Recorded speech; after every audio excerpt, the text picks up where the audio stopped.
Bonjour, bienvenue dans cette vidéo qui va traiter du positionnement différenciant et stratégique de votre entreprise. Souvent, cette notion de concurrence va nous amener vers la notion de marché et de potentiel marché. Il faut savoir qu'il y a des fois où le potentiel marché est important même s'il y a de la concurrence, et à l'inverse, il peut y avoir aucun marché quand il n'y a aucune concurrence. Donc ce que je vous propose, c'est de regarder les deux, à la fois les marchés concurrentiels comme les marchés non concurrentiels, pour voir comment on peut se démarquer et avoir un facteur différenciant important. On va commencer par le secteur concurrentiel, quand il y a d'autres acteurs sur le marché. Souvent, c'est rassurant de voir qu'il y a d'autres acteurs sur le marché, car ça participe à sa notion de potentiel. Pour autant, s'il y a d'autres acteurs sur le marché, il va falloir se différencier. Une étude de la concurrence va vous aider pour ça. Qu'est-ce que mes concurrents font de bien? Qu'est-ce qu'ils font de pas bien? Et pour le coup, ça va vous permettre de faire ressortir un problème. Vous savez que je suis attaché à cette notion de problème, et bien du coup, quand vous allez le faire ressortir, ça va potentiellement vous donner des pistes de facteurs différenciants. Je vais vous prendre un exemple. On va prendre le coaching. Aujourd'hui, il y a des coachs pour à peu près tous les sujets. Pourtant, est-ce que ça veut dire qu'il n'y a plus de place pour des nouveaux coachs arrivants? La réponse est non. Il suffit juste de regarder ce que font la concurrence, donc qu'est-ce qu'il y a de bien, qu'est-ce qu'il y a de pas bien, qu'est-ce qu'ils font et qu'est-ce qu'il manque, et dans ces cas-là, pourquoi pas prendre ce créneau. Vous l'avez vu sur une autre de mes vidéos, j'ai pris l'exemple de ManoMano. ManoMano, quand il s'est intégré dans le marché de la vente d'outils de bricolage, eh bien tout simplement, le marché était potentiellement bouché. Pourtant, ils ont vu chez leurs concurrents en fait une faille, c'est-à-dire que leurs concurrents ne parlaient, à cette époque-là en tout cas, que à des gens qui savaient bricoler. Pour le coup, ManoMano a choisi de se différencier en parlant à ceux qui n'y connaissaient rien. C'est un facteur différenciant, ils se sont basés sur leur analyse de concurrence pour du coup déceler le fait qu'il y avait une grosse partie de la population qui était mise de côté par cette grande enseigne. Je vais vous prendre un autre exemple. Je vais vous prendre l'exemple d'une entrepreneuse qui est dessinatrice de bâtiments. Et il s'avère que dans le dessin, il peut y avoir la notion de concurrence. Mais sa cible, c'est les gens qui sont propriétaires de belles bâtisses. À ce moment-là, ses concurrents, c'est tous les photographes, toutes les personnes avec la vidéo qui vont réussir à mettre en avant la beauté du bâtiment. Mais pour autant, elle va avoir un facteur différenciant qui va être son art. Quand elle a analysé la concurrence, elle a vu qu'il manquait quelque chose dans toutes les propositions aujourd'hui de mise en avant des bâtiments, et elle s'est mise dedans. Elle a utilisé son art au profit, du coup, de la mise en avant de ces bâtiments. C'est un facteur différenciant, et quand elle va voir un client, du coup, elle est une alternative complètement plausible à leur problématique de mise en avant de leur bâtiment. Une autre question qui peut se poser quand il y a d'autres acteurs du marché, c'est « mais y a-t-il de la place pour des petits acteurs quand il y a d'énormes monstres déjà sur ce marché ?» J'ai envie de vous dire oui, parce que plus vous allez grandir, plus vous allez devoir élargir votre base de marché. Et pour ce faire, il va falloir que vous généralisiez. Et plus vous allez devenir généraliste, plus vous allez mettre de côté des gens qui ont un besoin plus spécifique. Donc, toute la recherche autour de la concurrence pour ceux qui veulent se lancer sur ce type de marché, eh bien, c'est de regarder ce que les gros acteurs ont mis de côté, ont oublié sur le chemin du grossissement pour justement le prendre et pouvoir percer. Pour ça, je vais vous prendre un autre exemple. Je vais vous prendre l'exemple d'Amazon. Amazon, tout le monde le connaît, c'est un distributeur qui distribue à peu près tout ce qui existe sur Terre. Mais au départ, il distribuait des livres. Et ça reste encore et aujourd'hui un des plus gros mastodontes de la livraison et de la distribution de livres en ligne. Mais est-ce que ça veut dire qu'il n'y a plus de place pour les nouveaux acteurs digitaux sur la distribution de livres? La réponse est non. Il suffit de prendre l'exemple de placedeslibraires.fr. Il distribue également des livres. Vous allez me dire, mais est-ce que c'est un concurrent d'Amazon? Eh bien, pas tout à fait.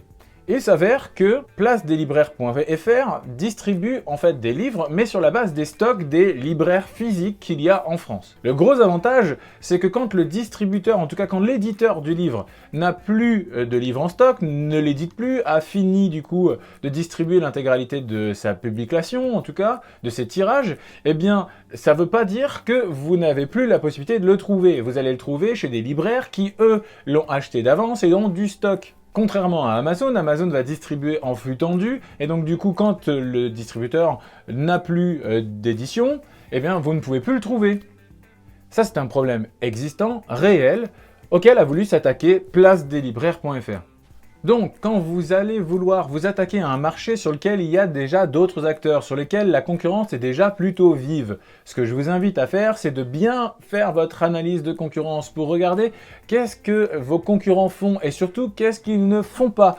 Quels sont les problèmes sur lesquels vos concurrents ne se positionnent pas, afin de pouvoir en fait tout simplement vous démarquer.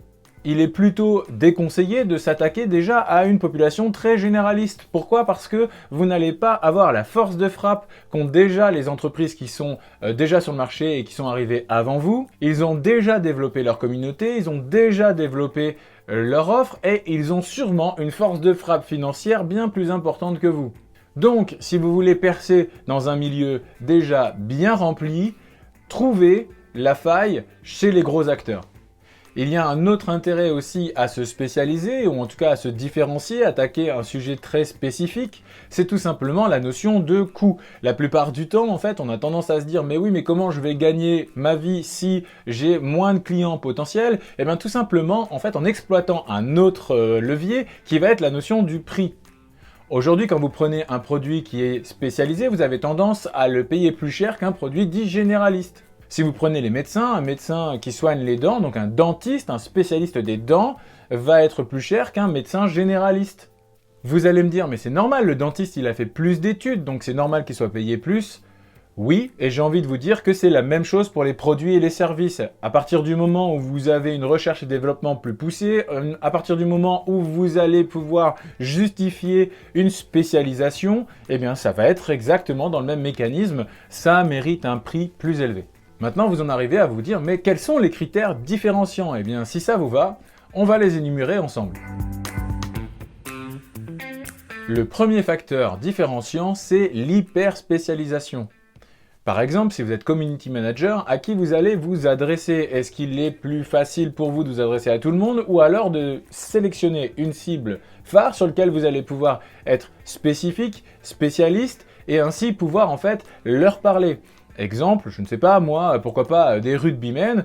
Eh bien, les rugbymen professionnels ont besoin de community managers, comme d'autres castes, d'ailleurs, de sportifs de haut niveau. Eh bien, si vous êtes spécialisé dans ce sport-là, vous allez plus facilement attirer ces sportifs, alors que si vous êtes généralisé, vous n'allez pas les attirer du tout.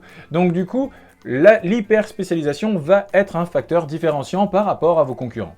Le deuxième facteur différenciant, c'est la géolocalisation. Il s'avère que pour certains métiers, c'est un point essentiel. On peut prendre par exemple les métiers de la médecine ou la sophrologie, ce genre d'activités qui ont un impact local. Donc du coup, il y aura tous les outils de prospection qui vont s'adapter, du coup, qui vont être plutôt justement à hauteur du local, comment attirer les gens qui sont proches de vous. Mais en tout cas, comme facteur différenciant, c'est un point important de se dire que le sophrologue, il est à 500 mètres de chez moi plutôt qu'à 50 km. Pour le coup, quand je vais devoir en choisir un en tant que consommateur, il y a des chances que je choisisse celui qui est à 500 mètres de chez moi. Le troisième facteur différenciant, ce sont les services associés. Pour le coup, quand vous comparez deux produits ou deux offres différentes, vous allez regarder ce que vous allez avoir en plus. Si on prend par exemple l'exemple des hôtels, eh bien quand vous avez deux hôtels dans la même ville qui sont à peu près au même prix, eh bien ce qui va les différencier va peut-être être eh bien, le jacuzzi d'un côté, la piscine de l'autre, les activités pour les enfants, est-ce qu'ils acceptent les chiens, voilà, tout ce genre d'arguments qui vont être des services associés et qui vont potentiellement du coup vous faire choisir tel ou tel hôtel par rapport à l'autre. Le quatrième facteur différenciant, c'est le service après-vente. Pour le coup, c'est un point qui est souvent essentiel dans le e-commerce, ce qui participe au customer care de manière générale, et pour le coup, ça peut être un facteur différenciant. Aujourd'hui, il y a plein d'acteurs e-commerce sur le marché, et pourtant, souvent Amazon gagne. Pourquoi? Eh bien, rappelez-vous pourquoi vous avez choisi pour la première fois Amazon. Ce n'est pas parce que c'était le seul distributeur à avoir le produit que vous cibliez. C'est parce que vous aviez peut-être une crainte et donc vous aviez envie de savoir comment ça allait se passer sur le retour ou le service après-vente. On peut prendre aussi l'exemple de Zalando. Zalando, en fait, c'est un site de distribution, à l'origine en tout cas, pour les chaussures. Et au tout départ, en fait, quand vous choisissiez une chaussure auprès d'eux, il fallait imprimer, en fait, sur une feuille de papier, votre empreinte de la taille que vous aviez sélectionnée sur le site. Vous mettiez votre pied au-dessus, et pour le coup, vous saviez si, oui ou non, la chaussure vous irait. Autant vous dire que ça n'a absolument pas rassuré les internautes, puisque chaque imprimante imprime un peu comme elles veulent. Donc du coup, Zalando, fort de ça, ils ont décidé de changer leur service après-vente et donc de proposer le retour gratuit à 1 mois. Et une fois qu'ils ont mis en place cette stratégie, eh bien leur site a décollé. D'où le facteur différenciant. Le 5e facteur différenciant, ça va être tout simplement les technologies brevetées. À partir du moment où vous arrivez sur un marché avec une concurrence et que vous êtes en capacité d'avoir une technologie, une caractéristique sur laquelle aucun autre concurrent va vous pouvoir venir sur vos plates-bandes, eh bien c'est ce qu'on va appeler une barrière à l'entrée qui sera suffisamment forte du coup pour vous différencier. La seule chose, c'est qu'il va falloir le mettre dans le contexte du problème pour voir si ça répond bien à la problématique client, mais en tout cas, c'est un facteur différenciant. Et pour finir, on va terminer avec le 6e facteur différenciant qui va être tout simplement être les premiers sur le marché.